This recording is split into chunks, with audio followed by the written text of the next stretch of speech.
जब हम यीशु मसीह के साथ वफादार हो जाएंगे तो वो जो कर्सेस हैं वो टूट जाएंगे, वो खत्म हो जाएंगे और आप सब आजाद होंगे और आपकी आने वाली पुश्ते तक आजाद हो जाएंगी। आमीन, हालेलुया।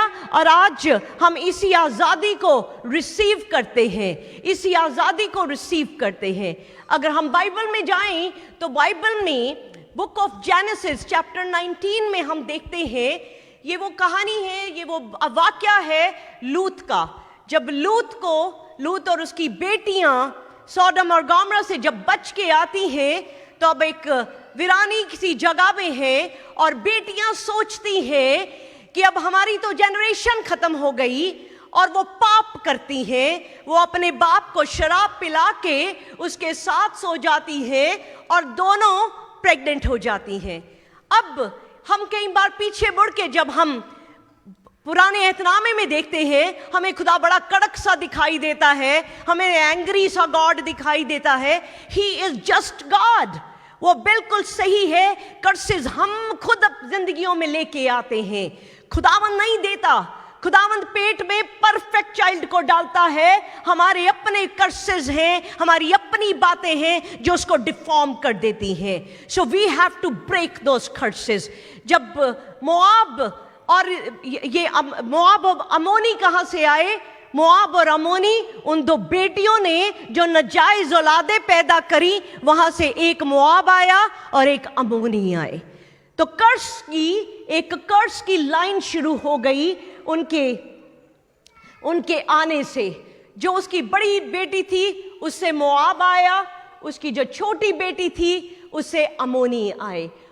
और खुदावन ने, जब हम देखें डिट्रोनॉमी चैप्टर 23 में उसके वर्स 3 to 6 में देखेंगे, इसको अगर कोई उर्दू में पढ़ दे क्विकली। डिट्रोनॉमी 23 वर्स 3 to 6 है। No Ammonite or Moabite,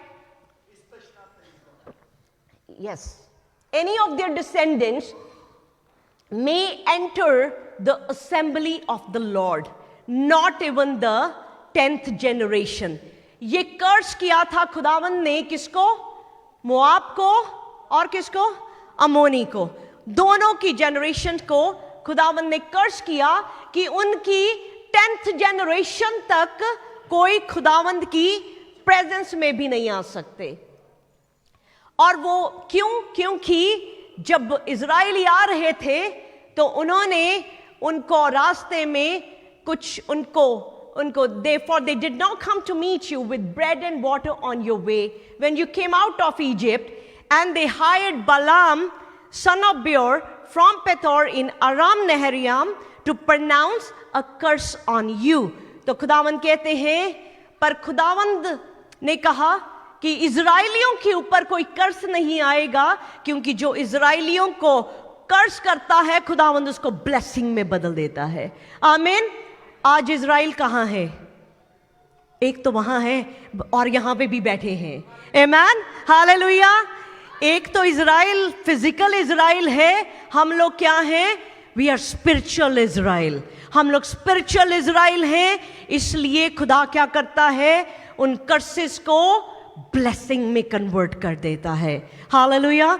तो खुदावंद ने एक और बात कही कि तुम एक्सोडस चैप्टर 20 में खुदावंद ने एक और हुक्म दिया। मेरे पास कितना टाइम है? सॉरी, हैव टाइम कितना मेरे पास?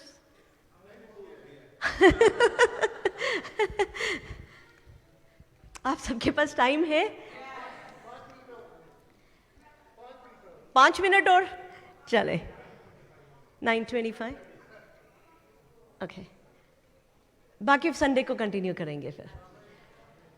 एक्सोडस 20:3-5 में लिखा, खुदावंद ने कहा, you shall not bow down to them और सर्व देम, क्योंकि खुदावंद ने क्या कहा? तुम किसी भी बुतों के आगे नहीं झुकना, बिकॉज मैं जेलस गॉड हूं।